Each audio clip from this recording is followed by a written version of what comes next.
Radio Joliba lamɛnbaga cɛ ni muso denmisɛn ani maabakɔrɔba an bɛ aw fo dantɛ foli min na bi ntɛnɛndonya in na décembre kalo tile 23 san 2024 limanaw k'aw bɛɛ lajɛlen fo ka waleɲuman dɔn min y'aw ka jɛmukan ye n'o ye kunnafoni gafew ye olu lakalili waati sera an fɛ yan nɔ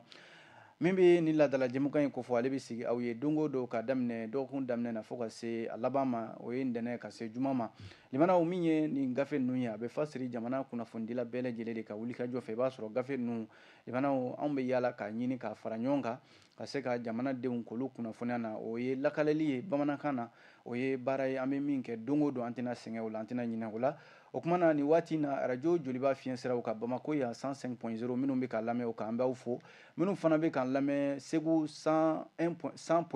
k'a fɔ 100.1 segukaw fo yen 100.1 o tɛ 103.8 Sikaso o kumana an b'aw bɛɛ lajɛlen fo limanaw nin waati in na an ka lasigiden min bɛ Segu n'o ye Bakari Sidibe Derika nin waati in na ale kɔni kɛlen bɛ ka nɛgɛ banba Segu walasa an bɛɛ lajɛlen bɛ se ka lamɛn yen nɔ o kumana an ka fiɲɛ siraw kan n'o ye page Facebook ye fo ka taa se an ka YouTube ma o kumana an bɛ ka lamɛn o fana sanfɛ ni maa min ma nin si sɔrɔ hali Canal Plus ka Joliba FM bɛ lamɛn yen nɔ numéro 866 n'i y'o kɔri i b'an ka jɛmukanw bɛɛ lajɛlen sɔrɔ ni an sigilen kɛnɛ kan jɛka baara don maa minnu bɛ k'an bila bɔlɔlɔ sanfɛ o ye Musa Hayidara ye ani Isa fo ka taa se Augustin Isubi ma ani Isuf Sangare olu ka baara y'o ye arajo fan fɛ mɔgɔ min bolo bɛ nɛgɛ karafe la o ye Bukari Tarawele ye kumaso kɔnɔ a balimakɛ Amadu Jalo limanaw an tɛna nin ko in bila daginda la sabu an tɛgɛ falen don bi kosɛbɛ gafe minnu bɛ yen ni an gɛrɛjɛgɛ donna o la l'indépendant b'o la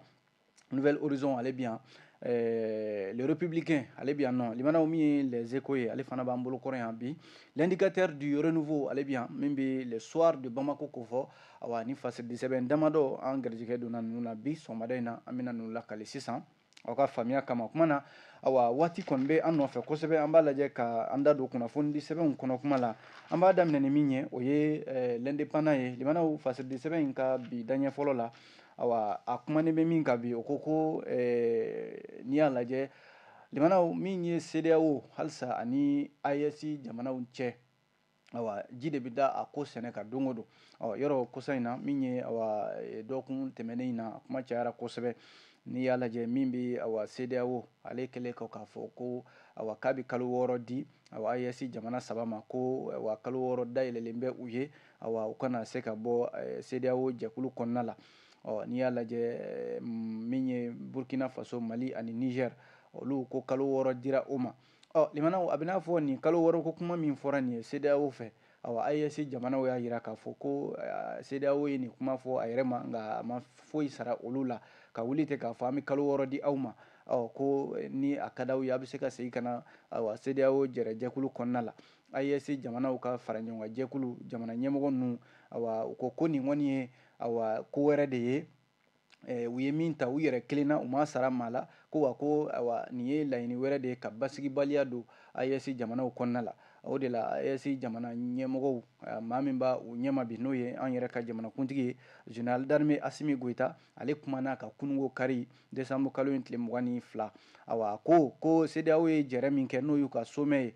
n'u ko k'u ye kalo 6 di Mali Niger ani Burkina Faso ma k'u ka segin ka na k'u da kɔni u kumana de nka u ma fɛn fɔ dɛ u kumana nka u ma fɛn fɔ limanaw u bɛ min ko fɔ k'u ye kuma min fɔ u y'a f'u yɛrɛ de ye u ye kuma in fɔ u yɛrɛ kelenna u ma sara olu AES la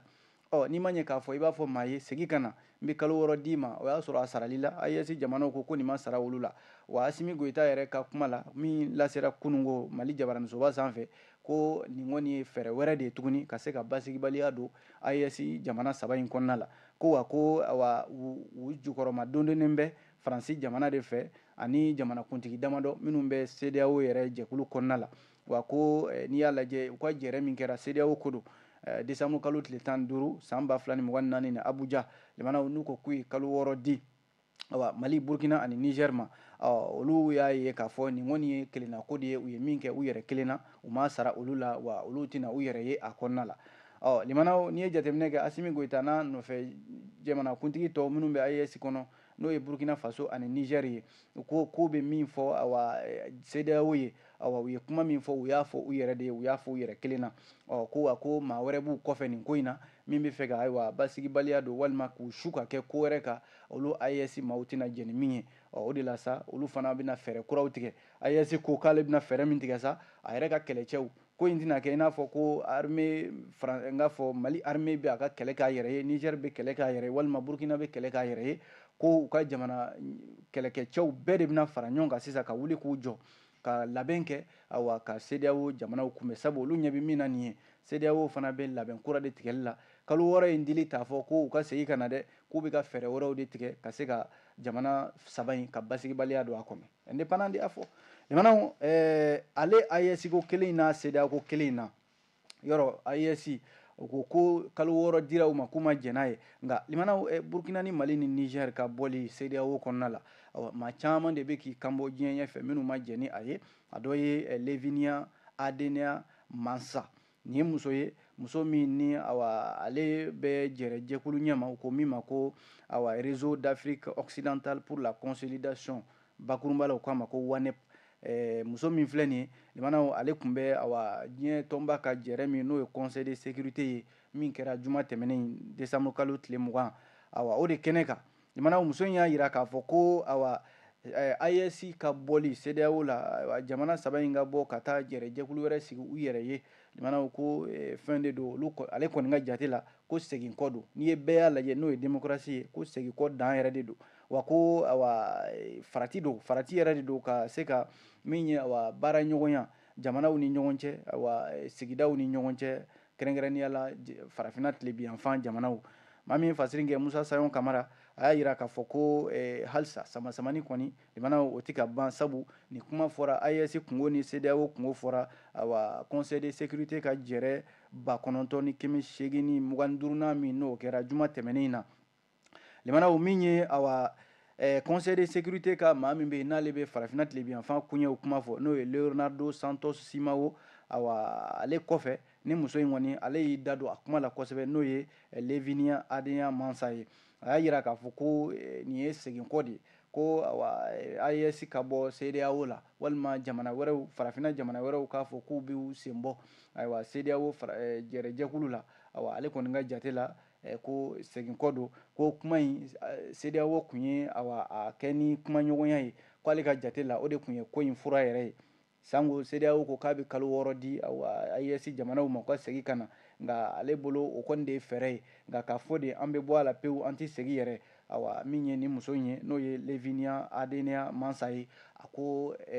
o ye segin kɔba de ye démocratie ko la farafinna tilebiyanfan fɛ limanaw ni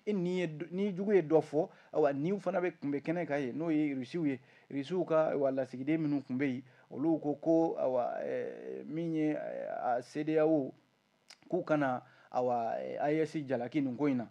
ko AES y'a ka hakilila ta a bɛ n'a fɔ a bɛ fɛ ka sira kuraw de ta ka taabolo kuraw boloda ani maa min bɛ se ka jɛ ka baara kɛ ɲɔgɔn fɛ a bɛ se ka baara kɛ cogo min na a yɛrɛ ka yɛrɛma hɔrɔnya o bɛ se ka sabati cogo min na ni kunnafoni yɛrɛ carinna min ye kunnafoni di sira dɔ fɛ n'o ye presse.1.org kunnafoni sɔrɔla olu fɛ l'indépendant kɔnɔna la bi limanaw Rusiw fana y'a jira k'a fɔ Conseil de sécurité ka nin jɛrɛ in kɛnɛ kan ko u kana AES jalaki wa Rusiw fana ye kangarimada kɛ dɛ limanaw ko k'u b'a ɲini CEDEAO fɛ fɛn fɛn bɛ yen ko bɛ na ni basigibaliya ye AES in kɔnɔ yɔrɔ AES ni Rusiw fana bi na olu de fana tɛgɛ bɛ ɲɔgɔn bolo olu de bɛ ka ɲɔgɔn faamu diɲɛ bunako kan bi ko ni fɛn wɛrɛ nana min bɛna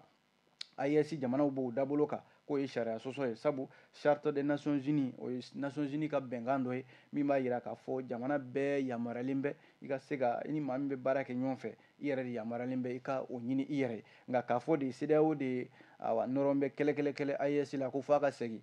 ko CEDEAO fana jo t'o la dɛ Rusiw fana y'o kuma fɔ kɛnɛ in kan ye limanaw kuma de ye nin an ye nin bɔ l'indépendant kɔnɔ bi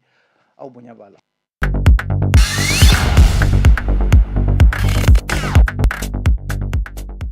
n'an bɔra yen nɔ limanaw fasiridi sɛbɛn min n'an b'o ta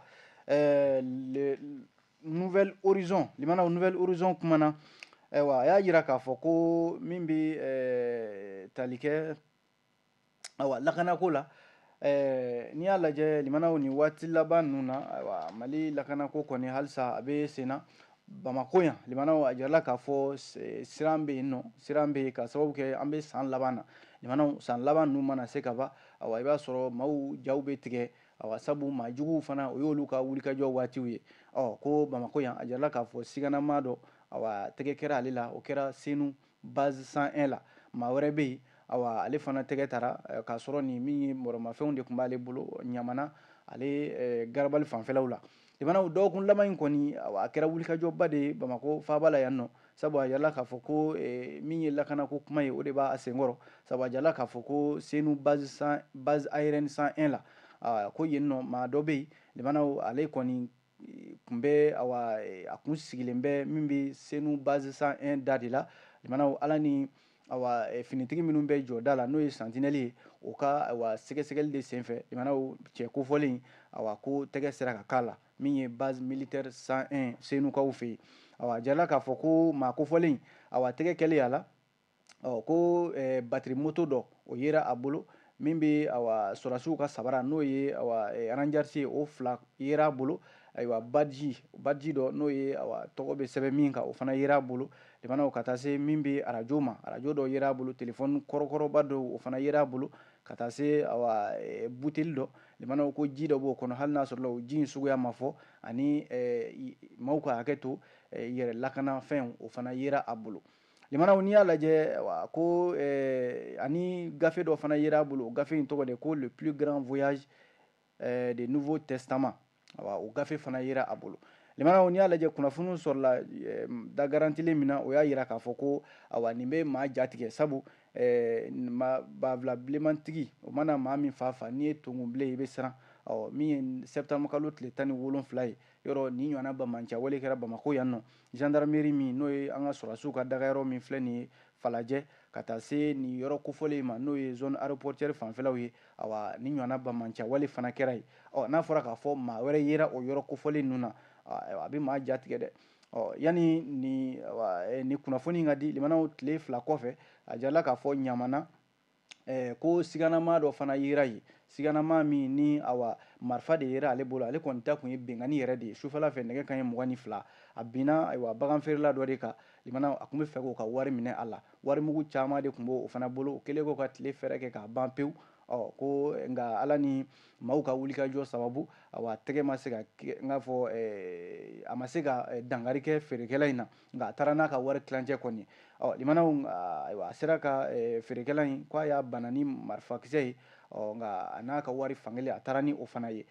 limanaw yanni finitigiw kɔni ka na a jirala k'a fɔ ko min bɛ sigidalamaw ko fɔ minnu tun b'a yɔrɔ in na olu ye kunnafoni bɛɛ di walasa ka se ka tɛgɛ kɛ a la limanaw yanni o cɛ tile kelen fana yanni o cɛ tile kelen ko cɛ marifatigi 5 ɲɔgɔnna olu fana yera sugu min n'o ye kucala marabolo dugu dɔ bɛ yen n'u k'a ma ko zangaso cɛ marifatigi maa 5 yera yen olu fana taara bi feerekɛlaw ka ye ka u bɛɛ da u disi kan limanaw fɛn fɛn b'u bolo n'o ye nafolomafɛn k'a bɛɛ lajɛlen minɛ u la limanaw nin ye san laban kibara lakanabaliyaw ye fasiri nouvelle horizon y'a jira k'a fɔ ko maaw de kan k'u hakili to u yɛrɛ la ko hali n'i y'a lajɛ min bɛ o yɔrɔ kelen in ko fɔ ko butigi minnu tun b'a sugu in na ye u y'a bɛɛ lajɛlen ci ka sokɔnɔmina kɛ kɛnɛmamina ye nouvelle horizon limanaw ale de ye nin fɔ waati kelen limanaw ko an ka jamana maa minnu bɛ lakanako kunna kɛrɛnkɛrɛnnenya la ko fɛɛrɛ kuraw bɛ ka tigɛ lakanako la bi baara dɔw kun bolodalen bɛ kabi juma tɛmɛnen décembre kalo tile 20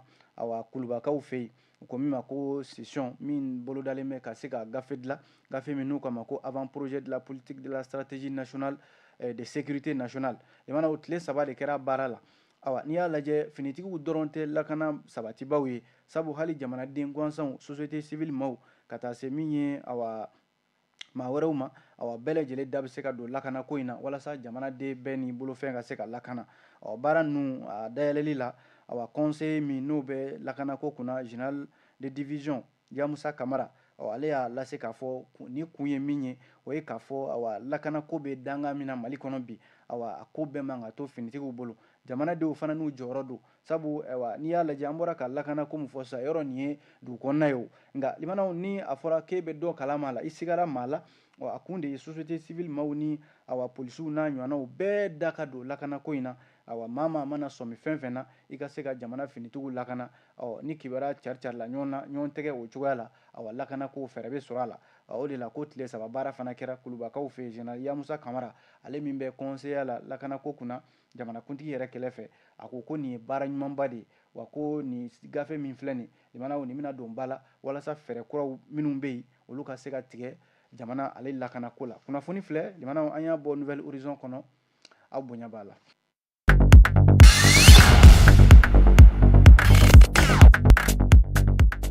Halisa limanaw lakana ko kuma ayiwa an bɛ an to a kɔnɔna la min ye républicain ye ale fana da bɛ a la bi a ko maa min ye nin fasiri kɛ Majasa Kaba Jakite limanaw Majasa y'a jira k'a fɔ ko an ka taa Bayangara mara la awa ko juma tɛmɛnen fana yen kɛra bamanciya wale jugu kɛbaaw ka wulikajɔ ye Bayangara marabolo kɔnɔna la jamana cɛmancɛ la limanaw n'i y'a bɛɛ fara ɲɔgɔn kan maa min bɛ yen ni bamanciw kɛra olu ni sababu ye a bɛ se maa 26 ɲɔgɔnna ma awa n'i y'a lajɛ o ye kunnafoni di fɔlɔw ye nin bamanciya wale in maa wɛrɛ nɔ tɛ dɛ Al-Qaida ou Maghreb islamique limanaw minnu bɛ yen bi ni olu de bɛ saya sarada u nɔfɛ ka taa awa ko sɔgɔmada joona fɛ n'i y'a lajɛ cɛ marifatigiw marifa girimanbaw de tun b'u bolo u tun bɛ moto dɔw tun bɛ moto sen 2 kan dɔw bɛ moto sen 3 sanfɛ limanaw u nana bin awa dugu min n'o ye Bukari maa 15 u y'o bɔnɛ u ni na ye min bɛ awa Gaza maa 5 u y'o bɔnɛ u ni na ye Madina maa 4 u y'o bɔnɛ u ni na yen nɔ min ye Bangel Tube Sigel u ye maa 2 u y'o bɔnɛ u ni na yen nɔ limanaw ka bɔ yen nɔ min ye Masage ani Sɔnfunu o fana limanaw hali n'a sɔrɔla a ma fɔ ko maa bɔnɛna a ni na ye awa yen kɔni maaw de wulila maaw siranna ka u sigiyɔrɔw bila bamanci ninnu limanaw ko nin waati laban ninnu na awa u kɔni kalenkan don ko f'u ka awa Bayangara mara in ka u ka mara boli a yɔrɔ kofɔlen ninnu kan maaw bɔnɛnen kɔfɛ limanaw a jirala k'a fɔ dugu caman de bɛ yen u y'o jeni u senfɛ ka taa nka min ye donsow ye n'o ye milisi ninnu ye olu fana a jirala k'a fɔ ko olu ka baganw caman de taara nin sen fɛ limanaw n'i ye jateminɛ kɛ binkani wale ani jatigɛ wale halisa awa k'a daminɛ Mali ye nin dɔn waati min na san 2012 fo ka n'a bila an sigiyɔrɔ in na awa cɛmancɛ bolo in a bɛ nin lahalaya kɔnɔ Al-Qaida ou Maghreb islamique ni banbanci jɛkulu minnu filɛ limanaw n'u ni minen bɛ u ni tɛ siran u mago tɛ sariya la u mago tɛ buna hadamaden ni na awa hali sisan limanaw olu de bɛ ka saya sarada u sen nɔfɛ jamana cɛmancɛ in na awa bi in na yɛrɛ ko Bayangara sigilamaw kɔni to bɛ weledakan de la ka ɲɛsin jamana ɲɛmɔgɔw ma walasa u ka dɔ fara lakana kan Majasa Kaba Jakite ka fasiri don an ye nin bɔ républicain kɔnɔ bi aw bonya b'a la.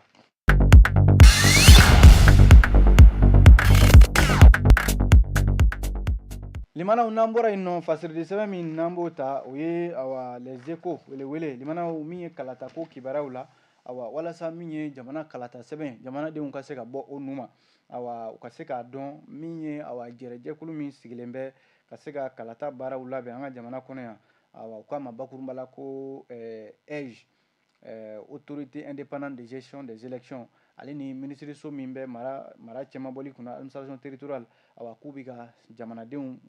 kalan walima u bɛ ka kibaruya di u ma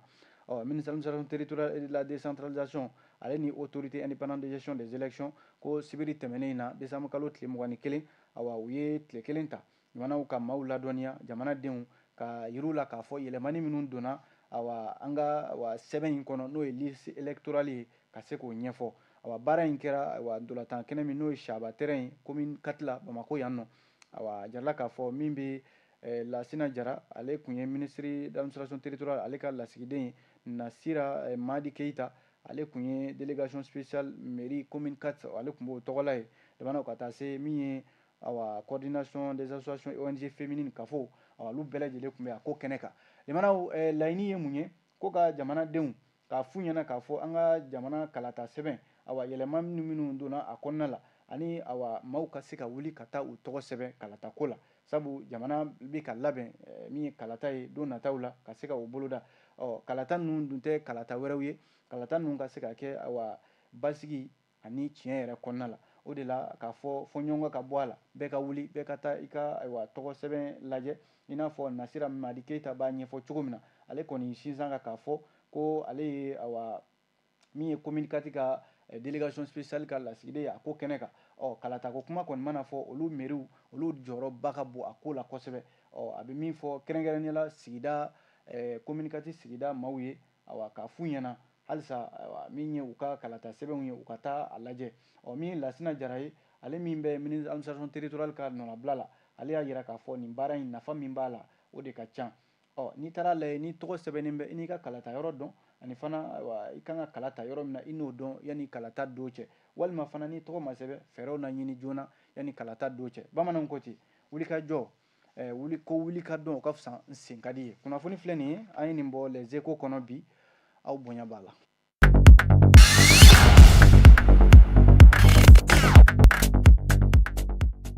n'an bɔra yen nɔ fasiridi sɛbɛn min bɛ yen n'an b'o ta l'indicateur du renouveau ale kumana limanaw l'indicateur du renouveau y'a yira k'a fɔ an ka jamana pankurujigi kɛnɛ min bɛ Bamako yan nɔ n'o ye n'a tɔgɔ dalen bɛ Modibo Keyita la aéroport président Modibo Keyita Senukaw fɛ yen ko soba dɔ bɛna jɔ yen so min na a bɛna Mali pankurujigi kɛnɛ kɛɲɛ ni diɲɛ jamana tɔw pankurujigi kɛnɛw ye a birikiden fɔlɔ dara an ka premier ministre fɛ général de division Abdulahi Mayiga limanaw ka taa se cakɛda min bɛ yen n'ale de bɛ ka baara in koromokari agence pour la sécurité de la navigation aérienne en Afrique et Madagascar n'u k'a ma ASECNA ale ye ɲɛmɔgɔw olu bɛɛ lajɛlen tun bɛ a ko kɛnɛ kan ye limanaw ani ministre caman n'i y'a lajɛ sibiri tɛmɛnen o tun y'o dɔgɔ duman ye décembre kalo tile 21 premier ministre général de division Abdulahi Mayiga ale kɛlen ko ka birikiden fɔlɔ da a jirala k'a fɔ ko nin baara in limanaw ASECNA ale de ye nafolo bɔ a jufa la ka baara in kɛ min ye Mali jamana ɲɛmɔgɔw ale ni ASECNA olu ka bolodi ɲɔgɔnma don ASECNA yɛrɛ ɲɛmɔgɔ n'o ye Mohamed Musa ye a ko ale bɛ jamana ɲɛmɔgɔw fo nin baara in na sabu u sɔnna ka baara ɲɔgɔnya tɛmɛ u ka sɔn fana min ye Bamakɔ pankurujigi kɛnɛ ye sabu pankurujigi kɛnɛ min filɛ an bolo nin limanaw yɔrɔ dɔw bɛ yen olu dilanla a mɛnna min bɛ so kura min bɛna dilan n'o ye turu kura ye sabu ni pankuru kɔni wulila sanfɛ i b'a sɔrɔ maa dɔ de bɛ duguma o b'a fɔ taa yen fɛ n'a yen fɛ jigi yan fɛ a fɔ o de ma ko tour de contrôle limanaw o tour de contrôle min filɛ k'o so kura de bɛna jɔ so belebele nafolo min bɛna don a la miliyari 4 a n'a kunkanfɛ o ka bɔ yen soba wɛrɛ bɛna jɔ n'o ye bloc technique ye i b'a sɔrɔ min ye bureau caman ye o bɛ a kɔnɔna la limanaw n'i y'a lajɛ bureau minnu bɛ yen n'o bɛ tali kɛ guichet technique kan maa minnu bɛ avion boli olu ka lafiya yɔrɔ limanaw soba wɛrɛ bɛ yen maaw bɛ u sigi yen k'u ni lafiya yan'u ka pankuru ta o n'a ɲɔgɔnna caman limanaw a jirala k'a fɔ ko baara in kalifalen bɛ min ye entreprise turque n'o ye turkiw ka cakɛda dɔ ye Blue Sky ale bɛna baara in kɛ kalo 30 kɔnɔna la Mali ministre min bɛ sirako kunna Danbele Madina Sisoko limanaw ale ko an ka pankurujigi kɛnɛ min filɛ an bolo nin tour min b'an bolo yan limanaw a dilanlen mɛnna dɛ ko kabi san 1974 ani san 1986 bloc technique ani tour min filɛ an bolo nin n'a fɔra ko kabi o waati fo sisan o tour kelen de b'an bolo a sera a ka falen o baara de bɛna kɛ sisan limanaw a kɔni bɛna Mali ɲɛda ɲɛ wa an ka pankurujigi kɛnɛ in fana a bɛna kɛ ni jamana caman olu ka pankurujigi kɛnɛw ye diɲɛ laban pankuru minnu bɛ yen n'olu kan ka na a bɛ sira bɔ olu ɲɛ kunnafoni filɛ limanaw an ye nin bɔ fasiridi sɛbɛn min kɔnɔ an k'a ma ko l'indicateur du renouveau aw bonya b'a la.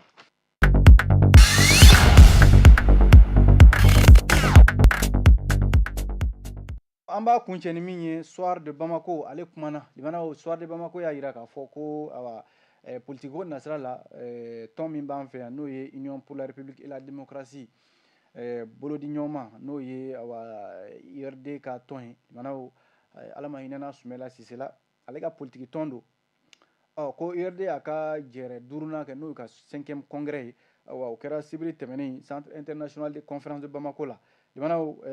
tɛgɛdenkɔni ɲɛsinna u ka ɲɛmɔgɔ ma n'o ye Gwanyo Kulubali ye ale ka sigi a nɔ na tuguni limanaw san 5 natɔ in Gwanyo Kulubali bɛ n'o kɛ URD ɲɛmaya la URD ka ni jɛrɛ 5nan in kun bila bɛ hukumu min kɔnɔ o ye ko URD ka na ni bɛn ye min ye basigi ani politiki ɲɛdan kura jamanadenw olu ni ɲɔgɔn cɛ URD ka ni congrès 5nan min filɛ nin limanaw kuma kɛra min kan u ye baara minnu kɛ san 2019 ka n'a bila san 2024 la awa olu cɛla n'i y'a lajɛ URD awa ka section kurakurayala limanaw ka taa se awa min ye maakuraw ye olu donna URD kɔnɔna la limanaw yɔrɔ URD sama senba maa damadɔ bɛ i n'a fɔ premier ministre kɔrɔ Bubu Sise section URD jɛnɛ k'ale kɛra ɲɛmaa dankan ye n'o ye vice président ye min ye ministre kɔrɔ Mamadu Igor Jara awa section marakala ale fana kɛra ayiwa ɲɛmaa dankan ye ka taa se ministre kɔrɔ in Amadu Sise dɔw k'a ma ko Jajiri limanaw ale fana kɛra ɲɛmaa dankan ye min ye politique tɔn ye ko section 166 o de b'a bolo bi jamana kɔnɔna la ka kɛɲɛ ni Mali yɛrɛ ka tilatilali n'o ye découpage territorial kura in ye yɔrɔ Mali cercle 159 o de b'an bolo arrondissement 7 Bamakɔ district kɔnɔna la yan n'i y'a lajɛ URD a ka section 44 o fana bɛ jamana kɔ kan limanaw Gwaɲɔ Kulubali kɔni hakililajigi ye k'a fɔ ala ma hinɛna Sumɛla Sise ale de ye congrès 4nan yɛrɛ ale tun b'o ɲɛmaaya la k'a bɛna fɔ Sumɛla Sise y'a ka ayiwa kanbɛ de da o congrès in kɛnɛ kan o congrès 5nan min n'o sigilen filɛ k'a ko URD ye parti ye limanaw k'a bɛna fɔ a ye kuma min fɔ kunun bi u segira o de kan k'u kana fara u ka ɲɔgɔn minɛ walasa politique tɔn in an bɛ don min na i ko bi ni jɔyɔrɔ bɛ politique tɔn bolo bi Mali kɔnɔ URD y'a dɔ ye limanaw an b'a kuncɛ ni min ye teliyala o ye Joliba TV News ale ka kibaruyaw ye awa yɔrɔ Joliba TV News ayiwa ale kalo 6 de dira a ma ko ka ɲangi n'o ye k'a ka baaraw gulon fɔlɔ yɔrɔ baara gulon in a kun kɛra yɛrɛ ko sɛbɛn de kun bɛna minɛ Joliba TV News la Joliba TV News a na kɛ haute autorité de la communication ale segira kɔ k'a kɛ kalo 6 o ɲangini ye limanaw kalo 6 ɲangini min filɛ nka Mali kunnafoni soba n'o ye maison de la presse ye ale y'a yira k'a fɔ nin ma halisa ale ma wasa k'a ma wasa o la ayiwa sibiri tɛmɛnen a ye wele bila kunnafoni jɛkulu bɛɛ lajɛlen ma u ka ɲɔgɔn ye kɛnɛ kan ɲɔgɔn ye min ni hakilila min bɔr'o la limanaw o ye k'a fɔ halisa u tɛ sɛgɛn ka kuma ɲɔgɔnya k'o boloda u ni haute autorité de la communication cɛ sabu ko ɲangi min filɛ kalo 6 yɛrɛ u ka jate la o bɛ n'a fɔ o ye dankari ye halisa Mali kanabila la n'o ye liberté d'expression ye k'u b'a ɲini halisa haute autorité de la communication fɛ a k'a lajɛ min ye kalo 6 min dira Joliba TV News ma kalo 6 in ka ca halisa n'u bɛ se ka dɔ bɔ a la yɛrɛ walima u ka kalo 6 in yɛrɛ wuli ka bɔ yen limanaw maison de la presse ko ale ka laɲini de ye nin ye hakilila jiginna limanaw nin bɛɛ sɔrɔla maa min ka kuma nɔfɛ o ye Isa Kawujim ale kun welela Joliba TV News ka jamukan dɔ kɔnɔna la n'a ye awa kuma min ni awa ɲɛsinna Burkina Faso jamana ɲɛmɔgɔw ma olu yɛrɛ ko kuma in ma bɛn u ma u ye damakasi kɛ Mali haute autorité de la communication fɛ o de ɲangi nana bɔ nin ka taa limanaw ka Joliba TV News ka a fiɲɛ siraw tigɛ an bɛ don min na i ko bi Mali kunnafoni soba n'o ye maison de la presse ye ale kɔni tɛ ka sɛgɛn a tɛ ka ɲinɛ a bɛ ka welewele dakan bila halisa min ye haute autorité de la communication min bɛ Mali kunnafoni ko bɛɛ lajɛlen kɔlɔsi a k'a lajɛ a ka segin kɔ awa fɛn dɔ tɛ Hamadi Jobo a tɛ wɛrɛ fana ci kun bɔ kunnafoni filɛ limanaw an b'a bila yan an ye nin sɔrɔ fasidi sɛbɛnw kɔnɔ bi limanaw ni ala sɔnna an na ɲɔgɔn sɔrɔ yan kunnafoni sɛbɛn kuraw mana bɔ an n'u lakali aw ye ladiriya kɔnɔ a kan bɛ diɲɛ waati wɛrɛ